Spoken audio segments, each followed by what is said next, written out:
Welcome back, everybody. It's another edition of New Guitar Day.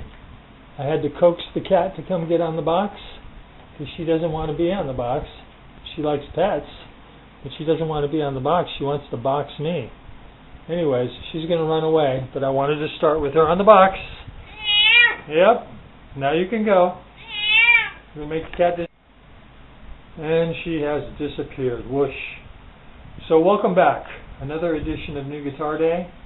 It is April the 9th, 2022. It's a beautiful, partly cloudy, early spring day outside, and we're going to dig right in. The first comment I want to make, and it's sort of discouraging this was bought by a musician's friend. It's discouraging when you get a guitar from a company it's their job, and this thing's just like completely rattling around inside. Which anyone who packs guitars knows, rule number one is you do not want movement. You do not want movement. You want that guitar to not move around. And whoever packed this just didn't seem to be paying attention to the basics. And you can see, really, they just did a really poor job of packing. I mean, this guitar, it can flop back and forth. So, I'm not impressed. They could do a better job. They do this for a living. Do a better job. And of course, it'll be even more mind-numbingly discouraging if there's a problem with the guitar that could have been prevented by them doing it the right way. So, we'll cross our fingers as we always do. Wish this off to the side. And we'll look at the box here. See what we've got.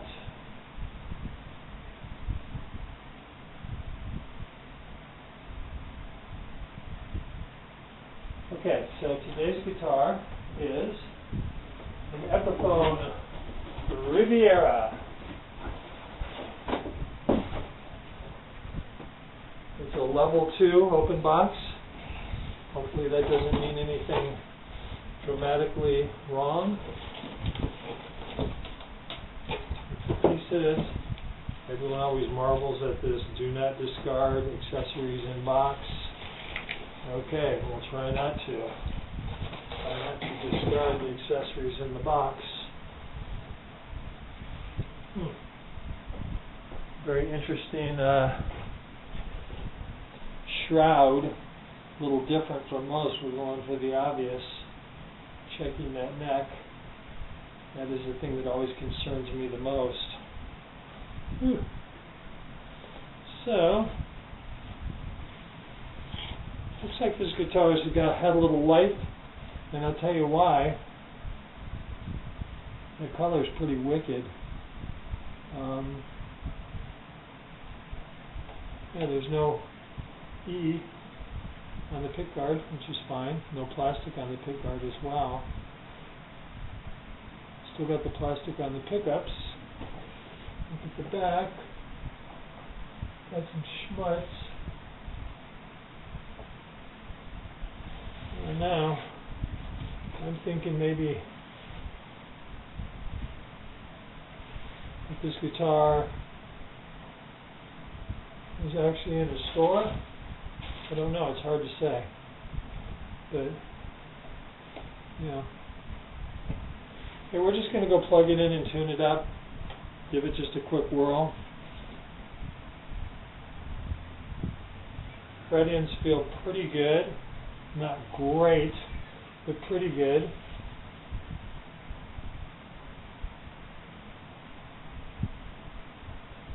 But most importantly is always that neck. I get really paranoid with Epiphones. Sometimes your fingers tell you more than your eyes do. This is a 2021. And the color is pretty wild. The fingerboard actually looks nice. Indian Laurel, it's nice and dark. And it's got some heft to it, but it's not what I would call heavy. The primary difference, this was Epiphone's iteration of the Gibson ES335. The two notable differences being the frequencator tailpiece, which is very interesting, and the mini humbucker pickups. So that was how they distinguished themselves. So I'm going to go give it a tune and just, see what it sounds like immediately. It probably needs to stretch the strings out, and we'll come back and give you some impressions. Okay, we'd like to welcome you back. It's later on in the evening. Again, the day it's April the 9th, 2022, and I've had a chance to play this guitar for a good 2.5, 3 hours. And these are my thoughts. First of all, the pictures as well as the video do not do the color justice. The pictures on the website and on the video show a much lighter red, which is not a bad color. But in person, this is a deep ruby red. And yeah, the burgundy, I think they overused the term burgundy. I guess there are burgundies that are really dark, but this is a deep burgundy. And while it does have a metal flake quality to it, very, very, very, very fine metal flake. So that's what the color is. The guitar plays very nice. One of the pleasant surprises, this is a 2021 guitar. I don't know about Epiphone as much, but I know that when Squier first started using the Indian Laurel fretboards, they were pretty bad. This one, on the other hand, is a nice dark. If you didn't know it, you would think it was rosewood. No streakiness, nice dark color. The fit and the finish on this guitar, top notch.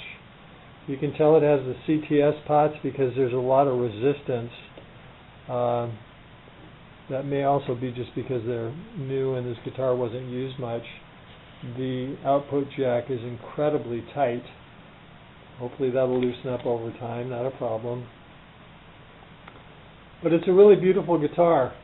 The comment that I have on every Epiphone guitar that I've gotten that is either new or open box, barely used, is they jack up the action incredibly high. And I've heard people say that it's to mask the fact that the frets are just uneven, and that's the only way they can do it without buzz. I lowered the action on this, no buzzing problems. I keep my action a little higher than a lot of people. I mean, some people like really super low action. I like to have a little ability to dig in, so I'm sure if I lowered this to someone else's taste, there might in fact be some buzzing. I don't notice any high frets, but I checked the relief on the neck, it felt fine. But one thing that it did do, and I'm guessing, this is an uneducated guess, but I'm guessing that these mini humbuckers are a lower output pickup, so you have to put a little more oomph on the amplifier. It's interesting that this one is actually really low on this side. That might make a difference. But I noticed when I lowered the action that the pickups became more articulate. And again, uneducated guess, I'm guessing when you're dealing with a lower output pickup, you want it to be a bit closer to the strings. That may or may not be true, I don't know. No issues at all with buzz or rattle on the bridge. Some people have that issue. I don't notice a big, for all the guitars I play, the frequencator tailpiece, but it sure looks cool. I mean, from a visual, it's just really an interesting look. I guess it does make the upper strings a little bit looser because there's, less tension because it's a shorter scale. But I don't notice any big deal. But again, the fit and the finish on this guitar is just really nice. It's really easy on the eyes. The aged binding really sets off. The person that owned it before me got to work and got rid of what I consider to be the ghastly E logo on the pickguard. If he or she wouldn't have taken it off, it would have been something that I did almost immediately. I think it's just really, I think Epiphone's a little tone deaf. If you go online Yeah, there's some people that like it, but most people are absolutely just first thing to go. So it sort of makes you wonder. And you know, they put it on the truss rod cover, and it says Epiphone on the guitar, so I think we all get it. It's an Epiphone. But it's a nice guitar. I didn't weigh it, but I'm guessing it weighs in at a little over 8 pounds, which for, you know, having the maple center block is about right. The Casino's certainly much lighter because it's completely hollow body. But so far, I mean, I've only had it for a couple hours. I will do the usual come back in a week or two and give you a bit of an update and tell you what I think. But yeah, and again, I got a really good deal on it. I'm not sure I would pay $7.99 for it. I think they're sort of stretching it. The quality's there, but there's just for $7.99 you have a lot of choices. So yeah, I think that all the guitars are sort of starting to stretch the price.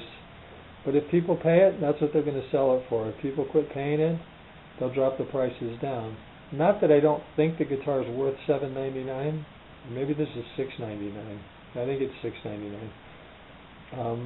But you know, then you add a case, which it doesn't come with, for another $120, $130.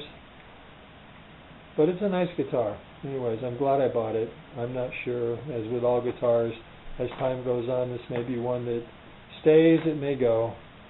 It's a temporary life. Eventually all these guitars will go, because I will go.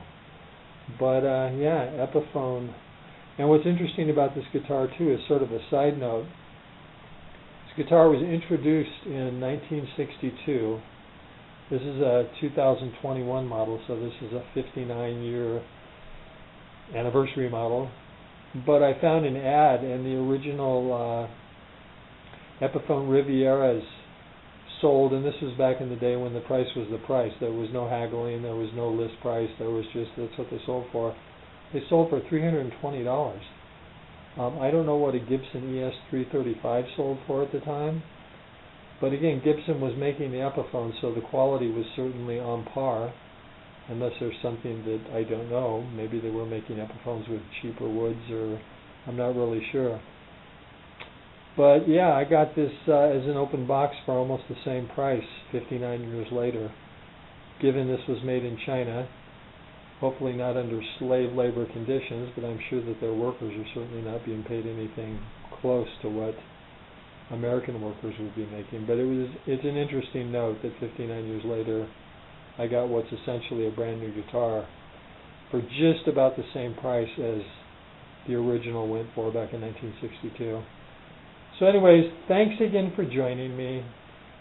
This was an open box level 2 from Musician's Friend, Epiphone Riviera, styled after the original model. They've done different iterations. They did the P93 with the 3 P90s.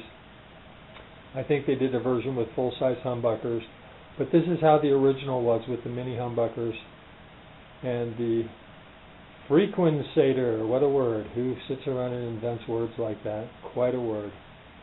Tailpiece. So again, thank you for joining me. I will be back in a week with a week's worth of comments and impressions, a few more adjustments perhaps, and so we will see you then. Thank you very much. Welcome back, everybody. It is now Saturday, April the 16th, 2022, and I've had this guitar for a week, and as promised, I'm coming back with a week's worth of adventures and commentary about the Epiphone Riviera. And I will say, after having it for a week, it is a very, very nice guitar. I think it's certainly worth what they want for it. $700 guitar. Yeah, 6 would be better, but 7's what they charge for it. But anyways, after having it for a week, I decided I'm sending it back. And the number one reason is I like the feel of it. I love the look. Like I said, the camera doesn't really do justice, and the pictures don't either. It looks lighter red on the camera than it actually is. It's a very deep, deep red, and it's beautiful. And they call it sparkly, but it's not really sparkly. You know, it's not like you can see the metal flake in it. I guess it sort of adds a little bling to it, but I don't really see much sparkle in it. But to me, the weak spot are the pickups. and they're not weak. I'm just apparently not a fan of mini humbuckers. I've never had a guitar with mini humbucker pickups before, and they just didn't quite deliver the tone. And then the other problem is that 2 weeks before buying this guitar, I got the Epiphone Casino Coupe, and I really like that guitar. I like the smaller size of the body. I like the P90 pickups. So it was facing some pretty stiff competition. But if you're in the market for a 335 style guitar, and most of them out there just, have the stop tailpiece. I like the Frequencator bridge. I don't know if I really noticed what it does. Greater tension on the lower strings, less tension on the higher strings based on the length of the scale length of the strings. But it looks cool. And who doesn't like cool looks? I also have to say I'm not really in love with the output jack being on the front of the guitar, although I have quite a few guitars that have that, but on this guitar it just seems to be not the place for it. But I guess that's where they did it back in 1962 when they first introduced this guitar, and the original 335s and 330s and all the ES guitars had the jack on the front. I don't know when they changed it to the side. I think the side is much more practical. But opinions vary, and people have opinions, and we know what opinions are all about. So anyways, I just thought I'd put a period at the end of the sentence before I put the video together and post it. But again, I think on the line of thought that I was saying, that if you're interested in a 335 style guitar, this is certainly one to consider. And then again, it's a little different than most of them, being as that it has the mini humbuckers and it has the trapeze tailpiece, and beyond that the Frequencator, which whoever makes these words up is, that's pretty cool, Frequencator. So back it goes, but I enjoyed having it for a week. So once again, thank you for joining me. Another episode of unboxing the new, the used, the open box, all over the place, different. And let's just take one more pan shot. I guess we need to loosen this. This is for the pan. Yes. Not a very smooth pan. Ah, yes, here's the smooth pan. Okay, thank you very much.